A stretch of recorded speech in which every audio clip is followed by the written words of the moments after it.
Good afternoon, and welcome to Day 7 of Energy Finance 2020 Online.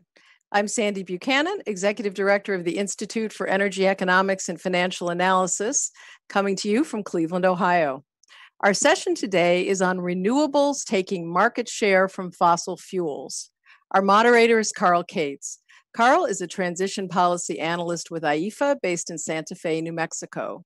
Prior to joining IEEFA in 2014, Karl was an editor with the New York Times and Bloomberg LP, and a consultant to the community development financial institution industry.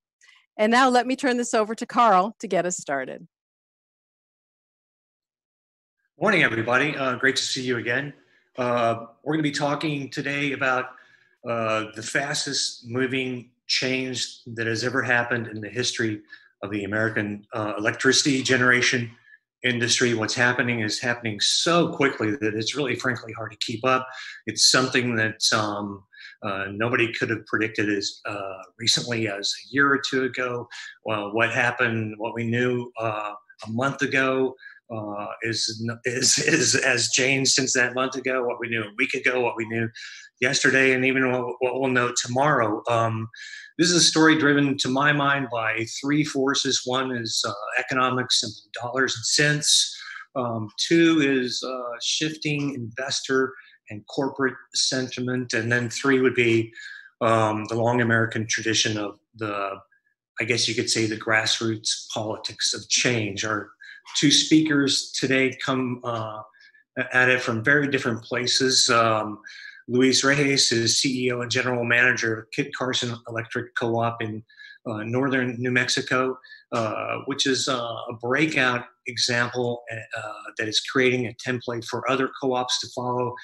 Dennis Wamsted is an IEEFA analyst who for years has followed energy industry developments from Washington and has a sharp daily read on developments as they occur day to day. If you have questions for me or Luis or Dennis during this conversation, we'd like to hear them. I'll walk you through the screen a little bit here. To do that, on the right-hand side of the live feed, here there's a box with three tabs. The first tab, labeled Chat, is a live discussion where you can share your thoughts and reactions with other audience members. The second tab is labeled Questions, which is where you type in questions. If someone else has asked a question that you like, click the thumbs up and that question will rise to the top of the list. We're not going to be using the poll tab in this session. With that, we'll turn it over to pre-recorded commentary by Reyes and Dennis Wamsted, and we'll be starting with Luis.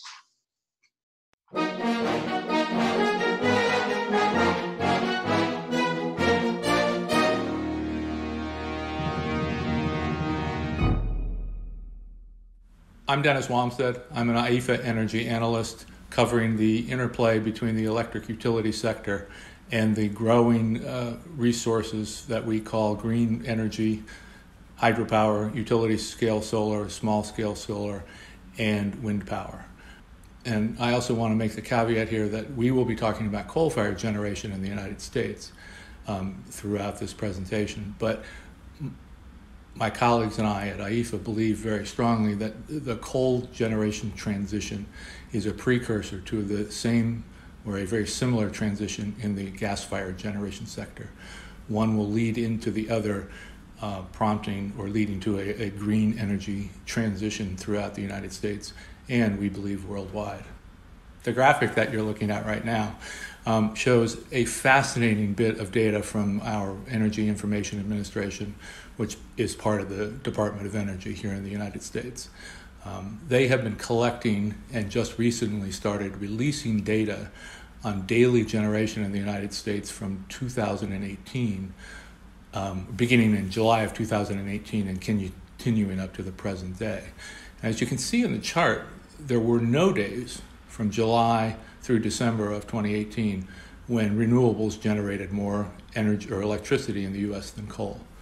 And then we fast forward a little bit into 2019, and there were 38 days in the whole year when renewables topped coal generation in the U.S. Now we go a little further forward into 2020. You can see from the chart how much green there is already, and we figure that this is going to continue throughout the year.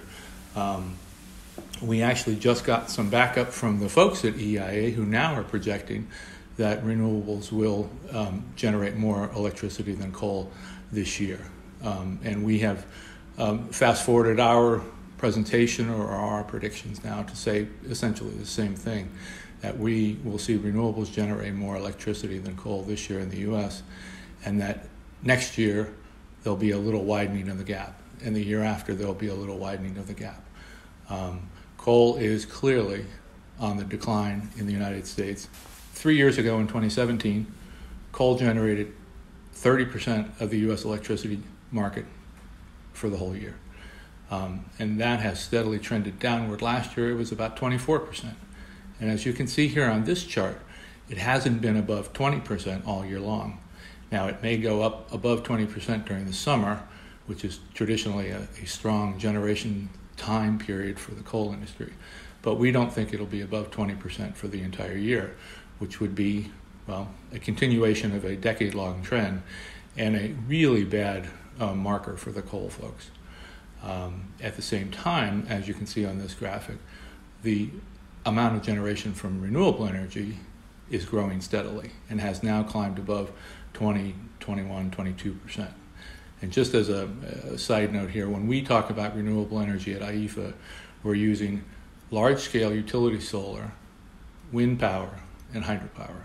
So these numbers are actually a little bit lower than they should be because they do not include small-scale solar, such as all the rooftop solar, particularly in the desert Southwest and in California. Those numbers would show a little higher percentage. They're a little harder to gather, and EIA doesn't gather them on a daily basis, so we've excluded them from this analysis. So what we see from these two graphics here is we have a trend line going one direction for coal and a trend line going the other direction for renewables. We also see that trend line speeding up in both directions. Even with the current uncertainties with the pandemic and the decline in economic activity, we project and have seen other analysis that have shown record increases coming here in solar generation in the United States and in wind power generation. The folks at Wood Mackenzie just came out with an analysis in cooperation with the Solar Energy Industries Association, saying that they expected a record amount of utility scale solar to be added to the grid this year of just under 15 gigawatts, which is, as most of you know, an awful lot of power. A similar analysis was just put out by the folks at OEA, which is the American Wind Energy Association, noting that a record amount of wind was going to come online in the U.S. grid this year as well. To top all that off, there's a huge run-up in battery storage installations across the United States, and along with that, a significant decline in the cost of battery power. And that is very important going forward because that allows the folks who run the grids to firm up the variable renewables such as wind and solar and to deliver firm power across a 24-hour period of time. We expect this to continue, these trends to continue going forward, with battery storage becoming increasingly competitive and increasingly an option as utilities look to transform the grid from fossil to green energy. So the question now in the United States becomes not if coal is going to be taken off the grid, but when coal is going to be taken off the grid. There are a number of different projections. We have issued one of our own earlier this year when we put out our outlook for 2020 coal. We projected that by 2025, which is a surprisingly short period of time from now, coal generation in the United States could fall below 10%, which would be a significant decline from where it is today and an almost unheard of decline from 10 years ago, when coal was routinely generating between 40 and 50% of the electricity in the United States.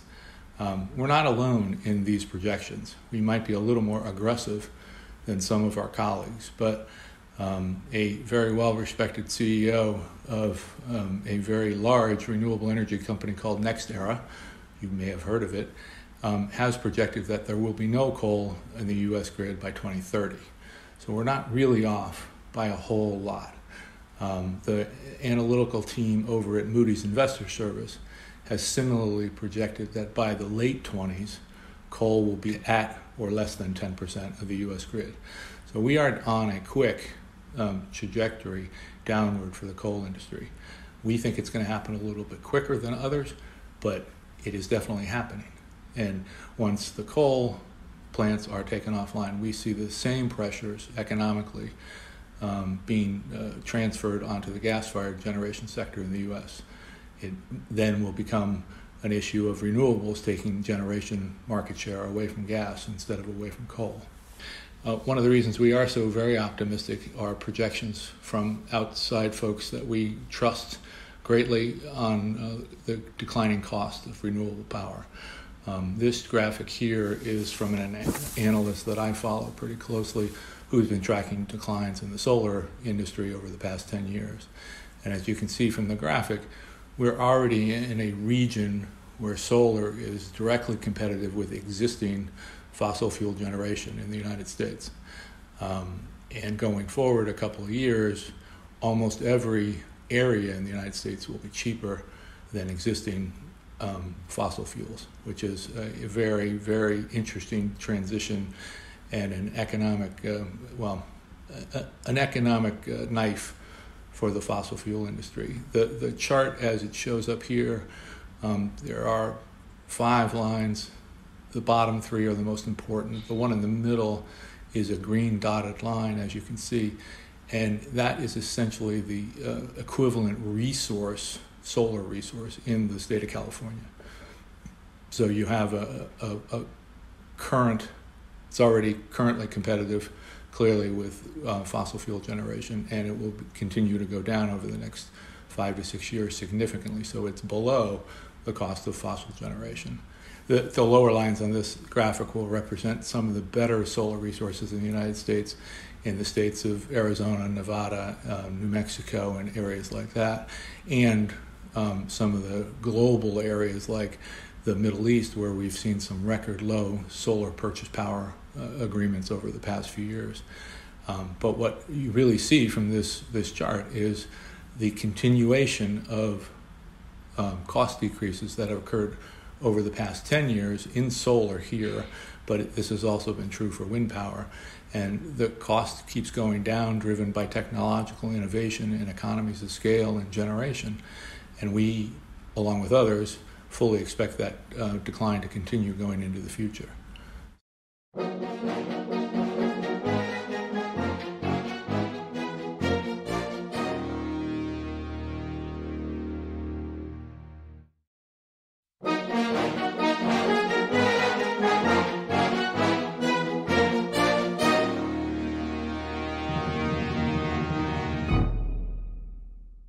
My name is Luis Reyes. I'm CEO of Carson Electric Cooperative, headquartered here in Taos, New Mexico.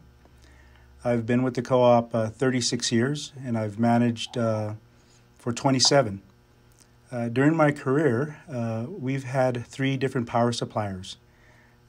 Plains Electric, which was the G&T. In 2000, Plains merged with the Tri-State G&T. And in 2016, we bought out of our contract with Tri-State G&T and started buying power from Guzman Energy. One of the primary reasons that we left the Tri-State G&T family was the lack of vision from that company to really enter into renewables at a large scale. During the time with Tri-State, we only were allowed up to 5% of our energy coming from renewable resources, which was not acceptable to our membership. So in 2014, we started discussions about how do we, as a co-op led by its members, get more than 5% renewable energy. We were unsuccessful to change from within at Tri-State, so we decided to exit with the goal of becoming 100% daytime solar. And in 2016, we accomplished that. And so by 2022, Kit Carson will have about 40 megawatts of solar that's located within our system, with 15 megawatts of battery system as we create our own, basically, energy grid that is 100% daytime solar. In the future, we are looking at bringing wind resources into our area so that we complement the solar with the wind. So that was the overall goal. We think we're going to hit that goal with conventional resources. And what I mean is the solar facilities that we're building are the same that we built across the country. We're going to buy wind from the eastern part of the state and transport it into our territory. I think it's very important to understand that there are many reasons why we went this way. Primarily, our membership wanted it. Co-ops are driven by their members, are owned by their members. Their members vote the boards in. And there was a big desire here in north central New Mexico. Basically, we live on a mountain range that's a spur of the Rocky Mountains that really wants a clean environment. And so that was the first goal. The second was because it's cheaper. Today, wind and solar are the cheapest resources in this country. And then thirdly, it offered economic development opportunities to a relatively poor community. We serve 3 counties, 6 municipalities, 2 tribes. And one of our goals and challenges was, how do we get such a diverse group of people to all come behind a vision of renewable energy powering our future? And so we did that with a series of meetings. We met with our members.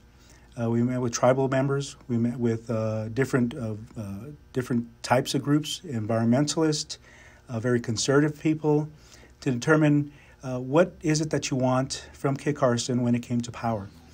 And we actually formed a solar committee.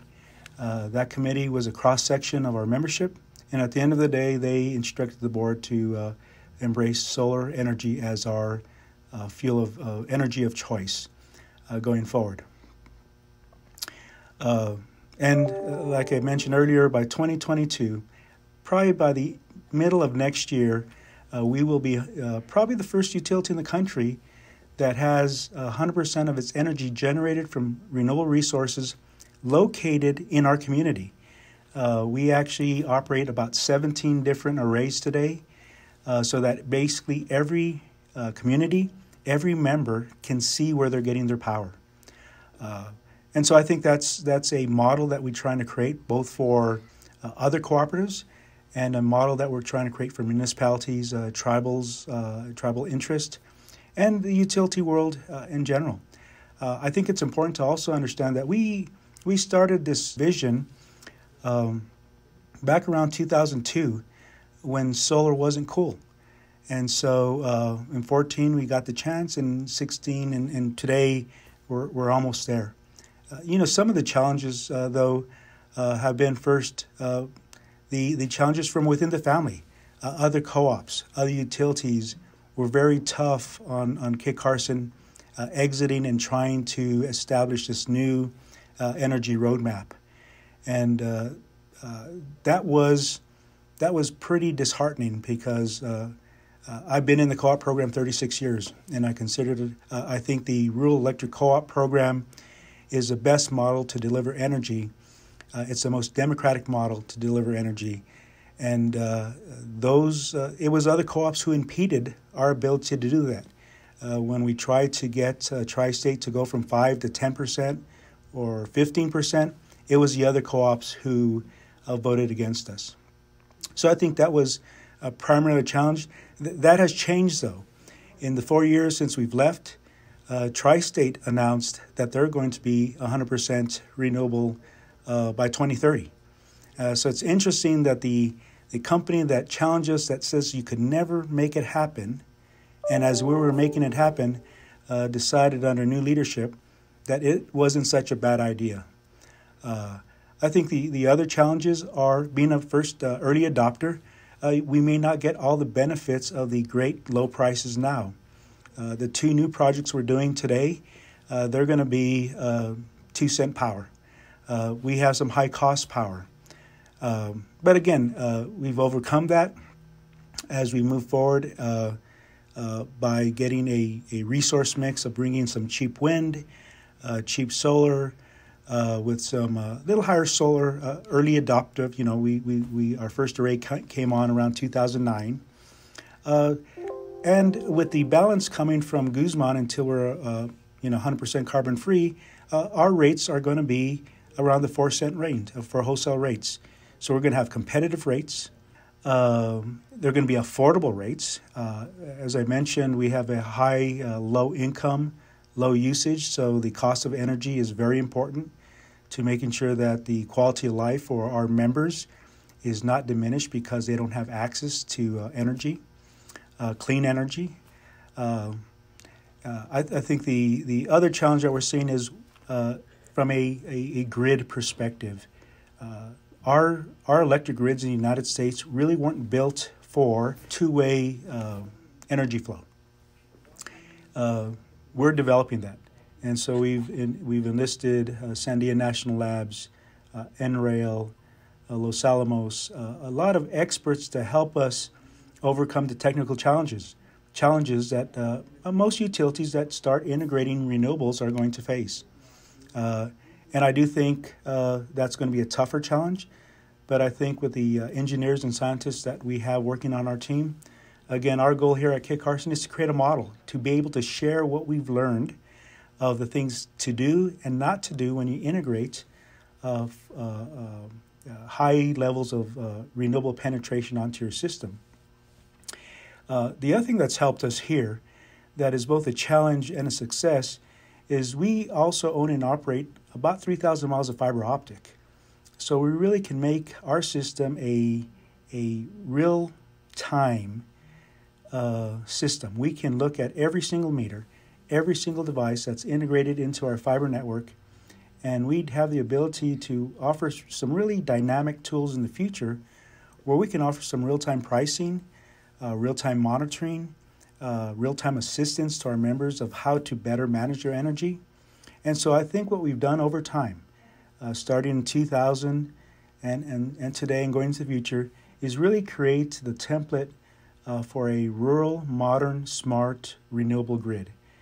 And I think the difference between what we've done and other people have done, we're actually doing it. We have fiber connected and operating. We have 20 megawatts of solar in 17 locations operating and working.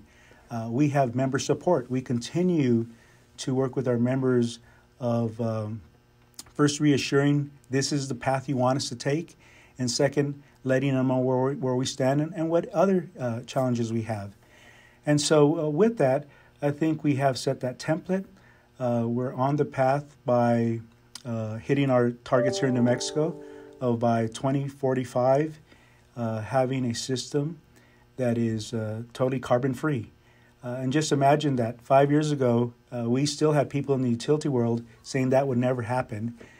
Now I hope it's the utility world that's leading us. I think the final thing we're doing, and it's a challenge, but also an opportunity. And I think that's the way we look at all things is there are challenges, but let's take it, let's look at it of what can we get out of it. And that's the introduction of electric vehicles. If we're really going to, into our grid, if we're really going to get to that carbon-free environment where we have clean air and clean water and we manufacture with clean energy, transportation's key. And so Kit Carson currently has 13 charging stations located at our solar arrays so that when you charge, you're actually getting charges from the sun. At this time, it's at no cost. We really want to get data of how long does it take to charge, how many people will use the chargers, and once we set a data, then we'll set a rate. You can't give everything for free forever, but I think we can learn from our members how they operate, what their lifestyle is, and then we are encouraging electric vehicles. We currently are working on a pilot to start converting some of Kit Carson's vehicles to EVs and working with the state of New Mexico to install an additional 11 chargers around the Enchanted Circle. So with that, I'd like to close in saying that renewable energy is real. The benefits are real. It is the lowest cost, cleanest energy. And it's amazing. You go in our busy life, people really don't think of energy. I think they only think of the co-op 2 times a month, when they get the bill or if the lights go out. But the rest of the time, they're expecting us to deliver a low-cost, reliable product. And so when you go into your house, and you live here in Taos, and you flip on the switch, you're probably one of the few in the country that when you flip on the switch every single day of the year, during the daytime, that energy is clean, cheap, and coming from the sun.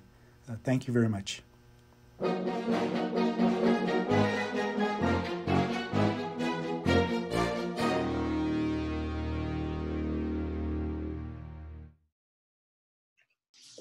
Great presentations there by Dennis and Luis. Thanks, guys. Thanks very much. We're going to go to Q&A now. A question for Luis right off the bat here has to do with the politics of inclusion. And of course, always a challenge wherever you are. Luis, you're in a community that's really quite diverse. You talked about how there's a Native American population there. And I'm not saying these are all disparate and distinct and that there is no blend, but there's an Anglo population, there's a Hispanic population. You said there are conservatives, there's progressives, there's Taos is famous for its hippies, right, and so on. And so you said you had some challenges there, I think, especially among conservatives. And I'm thinking, who are the conservatives in Taos? I think what's that area over by Angel Fire? I think those folks from Texas, but then I think I suspect there's also some conservatism in the Native American community. And so, how did you address that and get around that? So, Karl, good afternoon. It's great to be here. So you mentioned we do have a very diverse community, and what we did is we just went and met with people to find out what their interest was, what they wanted from the co-op, what they wanted from power supply. We found that renewables, clean energy was a big issue for us, affordability, and so we just talked to people about their interests, and then we developed a strategy to address those. So those that were more conservative and concerned about price, our solar program brings that. Those who wanted a clean air and clean water and kind of moving us forward into that carbon-free environment, we address that. With the Native Americans, conservative, but a lot of it was cultural issues. Does solar mix with their culture? And so we worked with the governor and his staff of 2 pueblos to determine and develop a solar program on one of the pueblos based around economic development. So we put tribal members to work. They get a benefit from the array because all the tribal members, in fact, get a reduction in their power bill based on the production of that array. So it took some time, but we found that at the end, we found a common thread that people wanted their say in the type of energy. So whether it was a fossil fuel, or in this case, renewables, by giving them a say, they help steer our course. And I think that's how we got through this. And then we shared from each group what the other group said. So our membership was very in tuned to find a solution to hit our overall renewable goals. Yeah.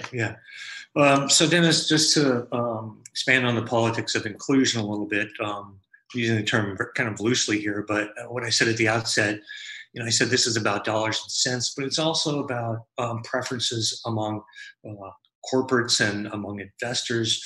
And, I threw in there also the American tradition of grassroots politics. Now, so what's your take? Do you agree with my premise there that there are 3 different things happening here? Thanks, Karl. That's a great question. Welcome, everybody. I think that is a totally valuable and accurate premise.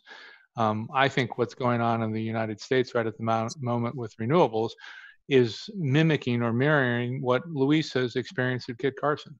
You have people who see that it's economically viable to do wind, solar, storage, and have a cleaner and greener electricity supply. And you have people who are pushing their local utility, whether it's a co-op or a muni or a big old investor-owned utility. And they're saying, we want you to do this. And we also have people who are pushing their corporations in general, specifically or particularly the IT sector with the Googles and the Microsofts and the Amazons, who are increasingly pushing to be 100% renewable. So you have this convergence of issues that are rapidly speeding up the transition to renewable energy in the United States. But it's definitely, there is an economic function, there is a consumer preference function, there's a corporate interest function, and everybody's coming together in one place. Yeah, yeah. One of the things you've heard for years and years and years, of course, Luis, is that renewables cannot exist in a viable way anywhere on any scale without massive incentives and subsidies and such. Where are you at on that? Well, in the early days, that may have been true. When Kit Carson's been doing solar since 2005, but today it can stand alone. I mean, it's going to take some time, and as tax credits expire, scale is going to help in that. So, here at Kit Carson, we created a DER system. So all our arrays are relatively small, a megawatt to 15 megawatts in our territory. The 15 megawatts program we have effectively is about 2.5 cents. If you added a subsidy, probably another couple of pennies, that 4.5 cents is still cheaper than coal is today. And that's fixed for the term of the contract.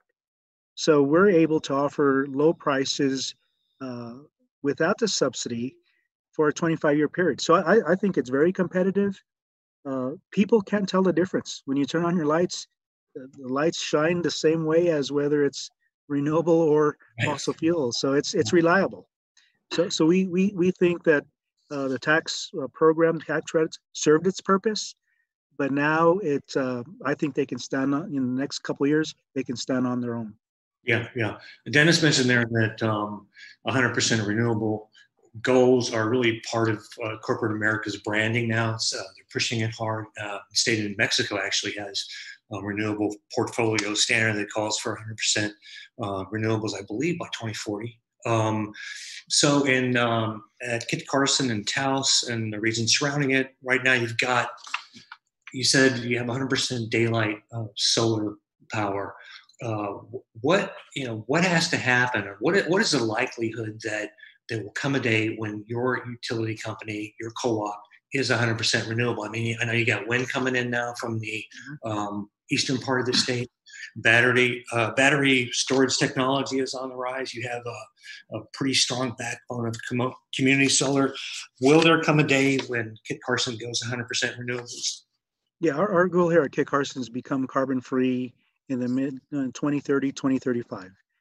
By next year, this time, Karl, will be 100% daytime solar. So every single day that the sun shines, we're bringing on storage. So that's going to help with some of the use cases. We are currently negotiating with our power supplier, Guzman, who's been a great partner of bringing additional wind and then overbuilding solar. Because I think if you use time of use rates, demand response programs, you can shift load to those solar times. And then in the future, as we were talking with Dennis earlier, hydrogen. Those type of fuels are going to make batteries longer last, or storage longer lasting. So it's going to take care of the intermittency. And that's not too far down the road. So we feel comfortable here at Kit Carson by 2030, in that time frame, we can become 100% renewable day and night. Yeah. So when you first started this a few years ago, you were a voice in the wilderness. You were a voice in the wilderness, right? Are you still a voice in the wilderness? No, because it was tough in the early times because being from Taos, and as you mentioned, solar was considered hippie power, right? What are you guys doing up there in Taos? And Yeah. and it took blazing the trail and integrating and making it work and making the price work. Now the GNT that we left, now they're touting they're going to be 50% renewable by 2024. You have co-ops looking at their portfolio to add wind and solar. You have co-ops looking at exiting their contracts so they have access to cheap renewables. So we think this is just going to continue. And we think it's a responsibility of the boards of co-ops to always look for the cheapest power for its members. That's a foundation that we're built on, is that we supply cheap, reliable power, and renewables is there. So it was tough early on, Karl, but now it's people are passing our targets, which makes you feel good because they thought we were on something a few years ago. Now they're on the same kind of a high, which is a solar high, renewable high, to hit those targets because the population wants it. Yeah. Well, apparently they're on a similar high over in Texas. Dennis, you just wrote a report about the uptake of utility scale solar and how it creates an existential sort of moment for Texas coal plants. So what Luis is describing is in fact occurring more broadly. And can you talk to us a little about your Texas, what you found out in Texas? Yeah, I mean, what we found out in Texas is what we see is going to be happening across the country in the years ahead. We've had an explosion of new capacity being proposed and built in Texas, and in the next couple of years, they're going to go from about 2,500 megawatts of installed capacity to about 12,000 megawatts of installed capacity, all of which will be generating huge amounts of very, very low cost electricity during the daytime. And when it's coming online in Texas, which is a energy only market that only pays when you essentially are in the market, it doesn't pay just to be available, which we call a capacity market. It's going to be pushing somebody else out of the market, and that's likely to be at the moment coal. It could be gas if gas prices increase, but you end up in a place where you have a coal plant and you're not able to generate enough power to sell into the market to make it economic. But Texas is far from the only place where this is happening. The transition that Luis is talking about at Kit Carson is on a small scale, and that's why it's important. But it's also happening on a very large scale in places like NextEra Energy, which is driving a huge transformation in the Florida region with its Florida Power and Light subsidiary, and they are building gigawatts of solar energy and also increasingly building battery storage to do, as Luis was saying, make this a renewable resource, a 24-hour-a-day proposition. And just as Luis was saying about the price, you have the CEO of NextEra, Jim Robo, who is now basically on board saying by 2025, existing coal and gas will be priced at, or can be priced out of the market by renewable wind and solar. And they are jumping big into storage. And then, as we mentioned, they also just started to put some money behind hydrogen, which is another option for storage that you can use it on a daily basis, you can use it on a seasonal basis, and you can use it for very long-term storage. Because I mean, the production of hydrogen, if you do it with wind and solar, can be called what we call green hydrogen. And you end up with a product that it was produced through electrolysis with renewable energy. And then you have a product, hydrogen, that you can store for when you need it, which will greatly smooth out or completely eliminate the variability in renewable wind and solar. Yeah. So to my mind, I don't know, 20 years ago, Dennis, this was almost a political partisan issue. Increasingly today, it seems to me that that's not the case. The big wind energy states, for example, are not necessarily blue states, and this notion of taking political sides has really dissipated, and this is more just really a question of good business. Oh, it's totally a question of good business. And as Luis said, it's a good business proposition right now to advocate for and build renewable energy. It is, simply put, cheaper. And it is going to get cheaper in the years ahead. This may, I think, in some ways started out, you may be right, it could have started out as a political divide between those who wanted to keep what we had and those who wanted to move on to something else. But people are pretty smart, and people see the economics. They tell a very clear story that renewables are the cheaper and cleaner solution for the future. A fancy question comes in over the transom here from the Applied Economics Clinic in Arlington, Massachusetts. Just throw this one to you, Luis. How can we best facilitate much higher levels of renewable integration? Battery storage will play a key role, but so can energy efficiency, demand response, and transmission upgrades. Can you speak to the best practices? I think the facilitation is happening now. As Dennis mentioned, Kit Carson's a small player, so our model was to create best practices for co-ops and municipalities. And so we share how it is to either integrate within your system or through a purchase power buy from a large farm. So I think that model is there. It's just a matter of how much you want to pay for energy. I think as the larger utilities build big wind farms in New Mexico, a gigawatt of wind from developers that are going to be sold to public service in New Mexico and then into the California market. So I think everything is there to facilitate that. In areas that there aren't, I think it's just a lot of public education that renewables is viable. I think that's really been the knock on renewables. What happens when the sun doesn't shine or the wind doesn't blow? Yeah. And so you integrate storage, you get prepared for different types of storage in the future. But I think everything is there to facilitate. I think it's really now a public process to educate that it is viable, and we can make an intermittent resource baseload. It's always working, and so there's a lot of models out there. I think it's for Kit Carson, it was really just doing it to show that it could be done. And then when it comes to best practices, we actually used the national labs to help us vet our program. So we used Sandia National Lab, NRAIL, the National Renewable Energy Lab. So things that maybe we weren't experts on, they vetted. And I don't know if the audience knows, but we have a tremendous national lab system that really helped us get where we're at, bringing the science and their stamp of approval was really important. So that's how we facilitated that it was real, because then we had experts says this works or this doesn't work. Yeah. So that's probably what you just said is probably an answer to this next question I wanted to ask, which is, what you've done is something that a lot of co-ops are looking at.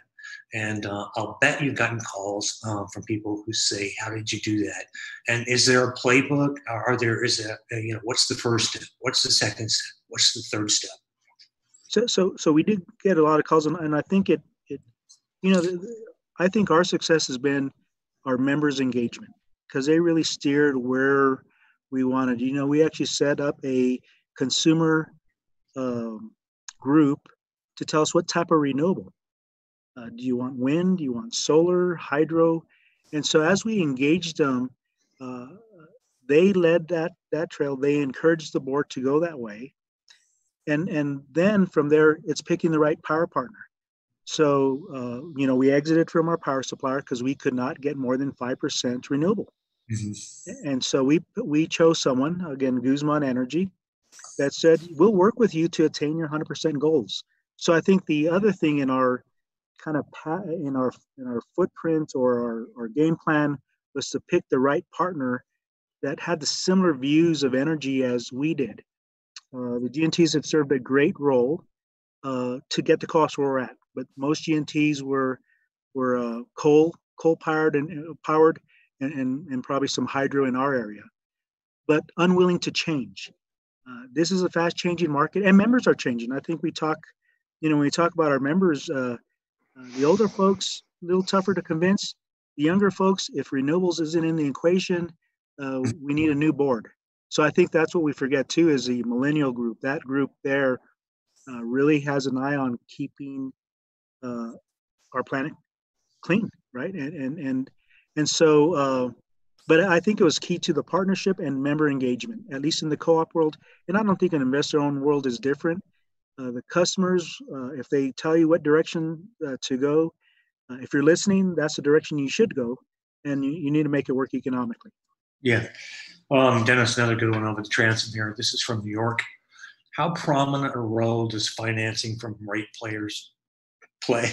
Let me start over. How prominent a role does financing from ratepayers play for developing renewables, either in co-ops or state-run pools? Here in New York, we're trying to get a better sense of what's possible. Well, I think better sense of what's possible. A lot is possible.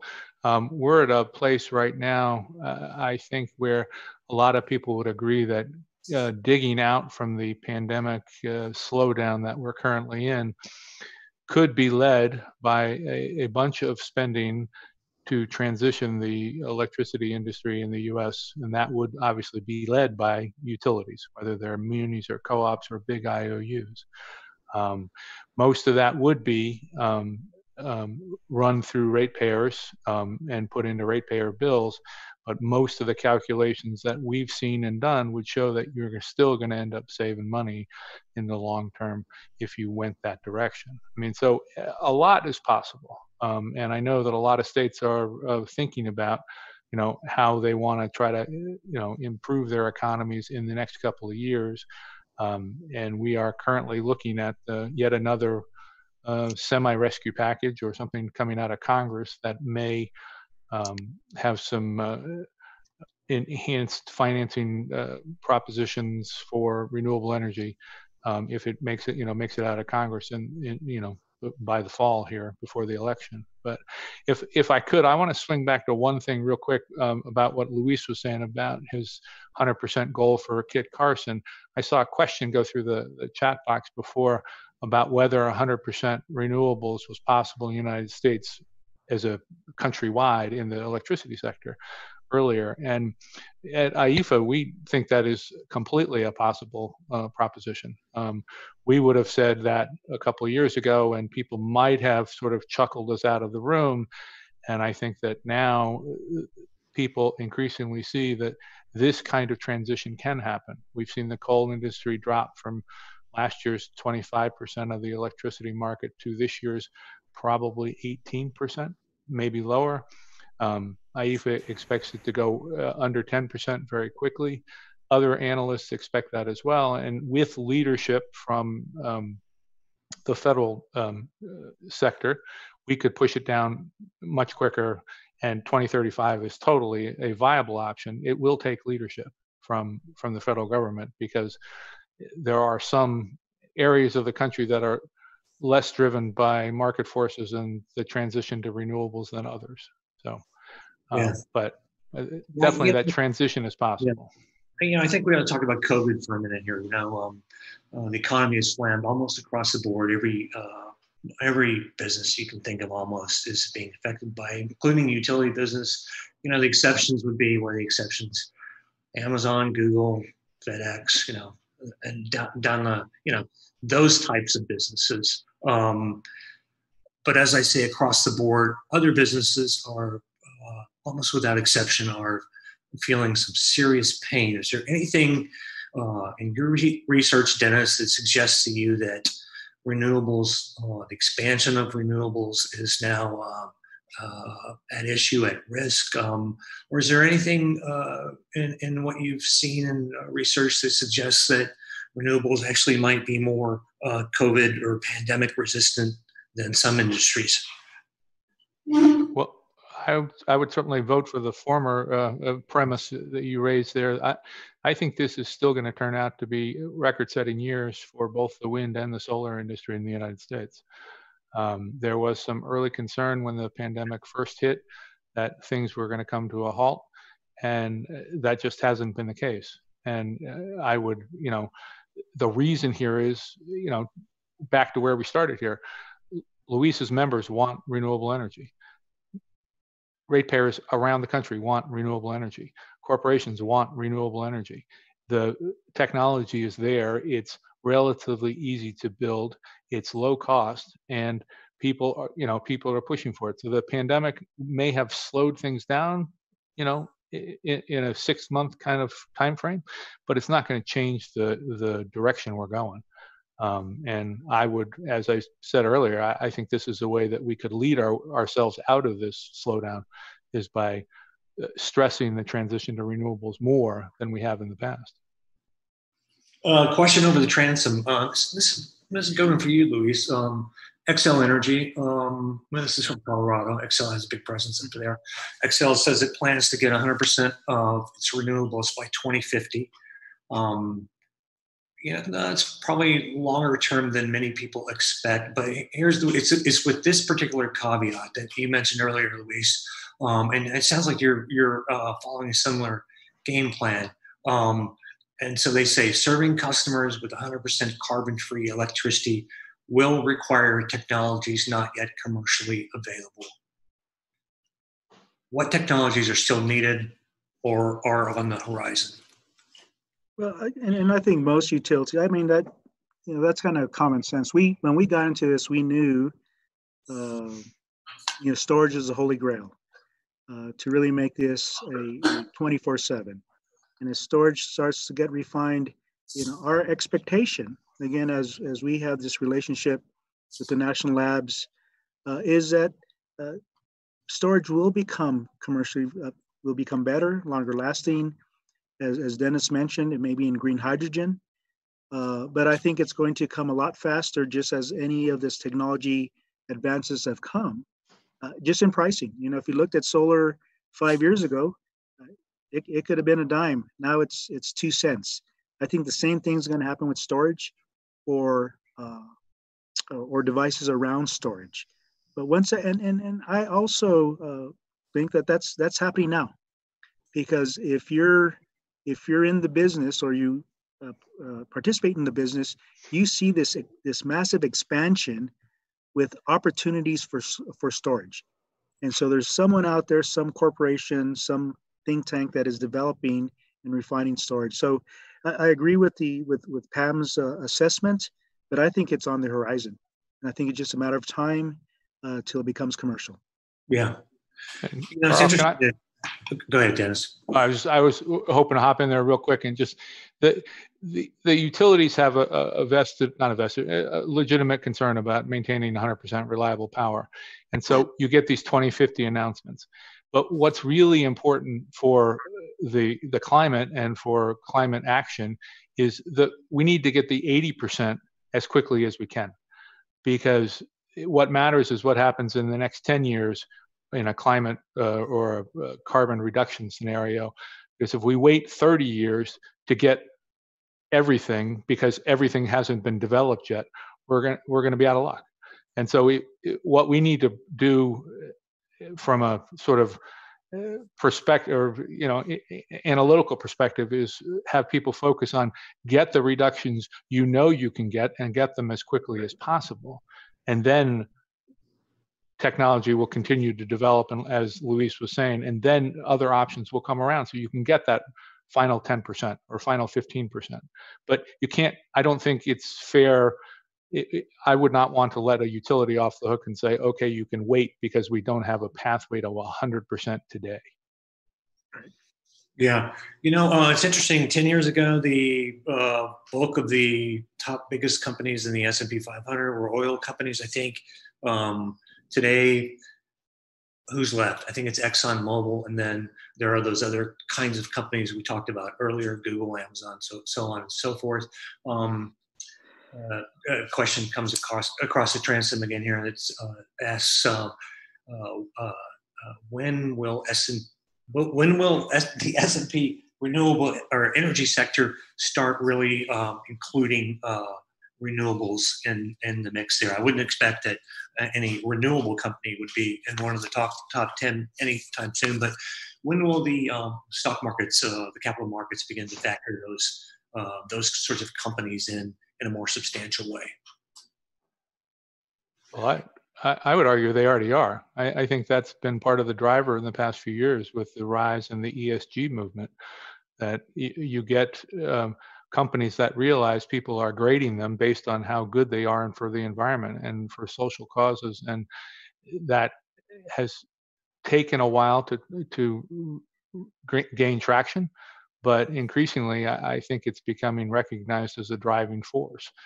And we've run some stories at IEEFA in the past 6-9 months about how the environmentally focused funds on Wall Street have been doing much better than the oil and gas heavy funds on Wall Street.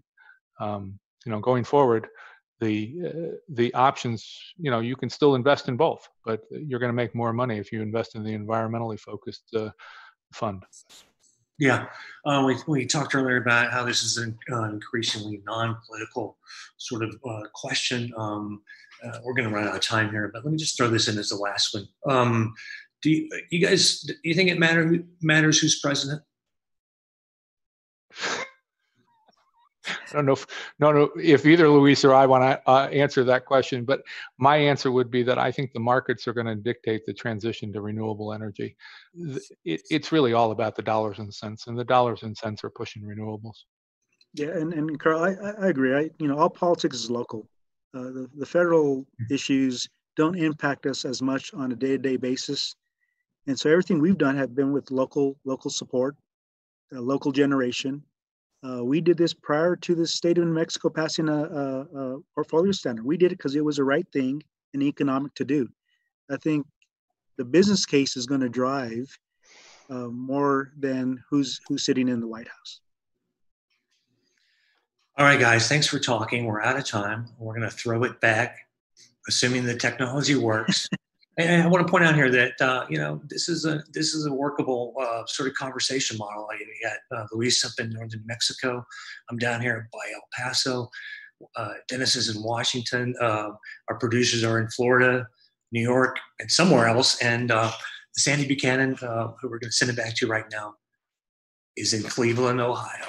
Thanks, guys. Thank you. Thank you very much.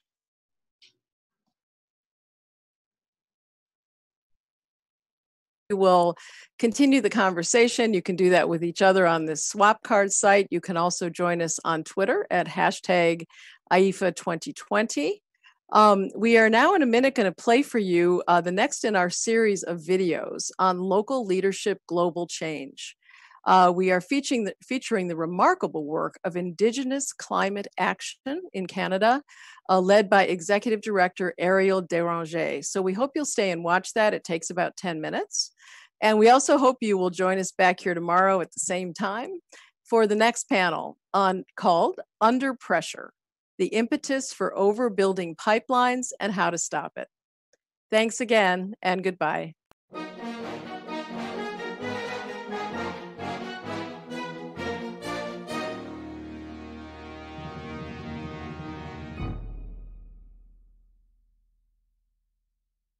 Eklanete dene sotlaneta Arieltsa Ekwe Hushe Deranger Betsiani Hesli. My name is Arieltsa Ekwe Deranger, and I'm a member of the Athabasca Chippewa First Nation and the Executive Director and co-founder of Indigenous Climate Action. Indigenous Climate Action is Canada's first Indigenous-led climate justice organization. And the mandate and the vision of our organization is to empower and inspire Indigenous communities to be sovereign and self-determining nations and building their own Indigenous-led climate action strategies across the country. One of the most compounding and intersectional issues in social justice is climate justice. And in Canada, or so-called Canada, there are many Indigenous peoples working on issues that could support climate solutions, but are often not looked at or supported in that way. So how do we look at Indigenous climate action as viable solutions for tomorrow? We have unique rights of Indigenous peoples that have been defined under the United Nations Declaration on the Rights of Indigenous Peoples, which looks at our collective rights as communities, but also our collective rights in relationship with the natural world. And so Indigenous rights come with their own very tangible connection to ecosystems, landscapes, and places in which we have come from. The word dene in my language, when you break it down in its root form, means to flow from the land. So we have these unique systems, but those systems and values haven't been included in the way that we look to frame economic systems, systems of modern governance, education, and so on and so forth. And as the climate disaster has increased, so have many of the injustices towards Indigenous peoples. Not being able to access clean, healthy water because many of our communities are still connected to the land. My community, the Athabasca Chippewa First Nation, until about 30 years ago was 80% subsistence. 80% subsistence. And the only reason that number has decreased is because of the imposition of oil and gas projects within our territory and the contamination and degradation to our ecosystems, making those subsistence foods unsafe to eat. I grew up in the boreal forest, so we were very land-based people. When I was a kid, 70% of our food came from the land. So we ate, wild chickens, rabbits, ducks, deer, moose. We also picked a lot of berries. And our water. We got our water from the ground. I'll never forget how clean and fresh and cold that water was. Experiencing the changes, being really land-based, to all of a sudden we have water being hauled to us, this treated water that tasted like bleach. I understood that there was changes happening. So Indigenous climate action was really born out of this need from Indigenous communities to see themselves as a part of addressing the climate crisis. For about 15 years, I was working within the environmental and climate justice movement in so-called North America. And there weren't a lot of Indigenous peoples leading these conversations, participating in these conversations. And yet our communities were often asked to give words or share their knowledge. But they weren't being included at some of the highest levels of discussions, but rather we were just there to talk about how bad climate change was for us. It's kind of like that sort of victimization model. And so in 2015, I, leaned on a lot of friends and allies, put together an advisory council, and formed the first inaugural meeting for Indigenous climate action in January of 2016, which brought together about 150 Indigenous representatives from across the nation to discuss climate change with some of the leading Indigenous voices in climate justice, like Tom Goldtooth, Art Manuel, Winona LaDuke, Ellen Gabriel, Chief Stuart Phillip, all these really incredible voices that have been participating in the UN Forum Convention on Climate Change, that have been participating in many UN dialogues, as well as national and regional policies on climate change, to show folks we are a part of the conversation and we do have value in these conversations. At the end of 2017, it became like a full-fledged organization, because between 2015 and 2017, it was all volunteer. I had another full-time job and I was doing it off the side of my desk. I took a leap of faith. I quit my job where I was working for my First Nation, and I decided to help steer the ship of what has now become Indigenous climate action. Ariel is one of the most powerful people that I've gotten the pleasure of meeting in my life. I met Ariel a few years ago at the Indigenous Climate Action gathering that we had out in Cold Lake First Nations, where I'm from. We really got to know each other when we went to Ecuador together to bear witness to the Wadani case to protect 500,000 acres of Amazon rainforest. 5% of the global population is Indigenous peoples, but we protect and steward 80% of the world's biodiversity. We are the protectors of the land.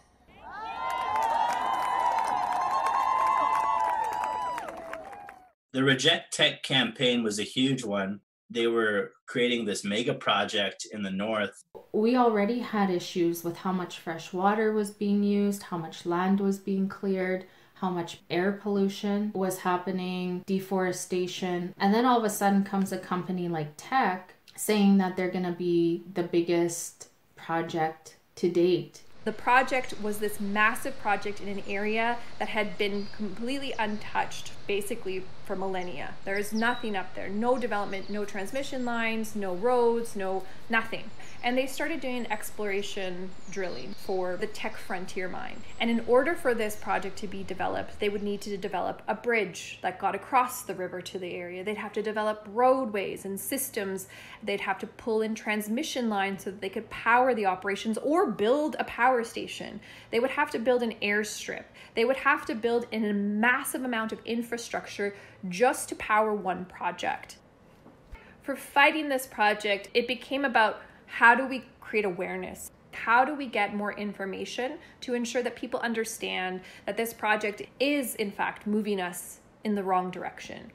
When we can take information from institutions like IEEFA, bring them to the table and say, this isn't just about us being angry that we can't hunt, fish, and trap, but this is about a project that is not economically viable and that is being criticized as part of an international movement that we need to move away from fossil fuels, period.